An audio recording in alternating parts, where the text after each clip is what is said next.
Ngamuk di depan polisi, pria ini rusak motornya sampai jungkir balik, kesalahannya pantas ditilang.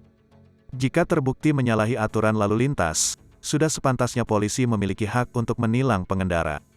Kalau sudah seperti itu, alangkah baiknya bagi pengendara yang terbukti menyalahi aturan merelakan dirinya kena tilang.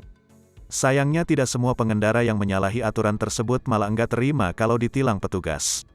Salah satu contohnya seperti yang terlihat dalam video unggahan akun Instagram @squadtimtenteng1 pada Selasa, tanggal 15 Februari tahun 2022.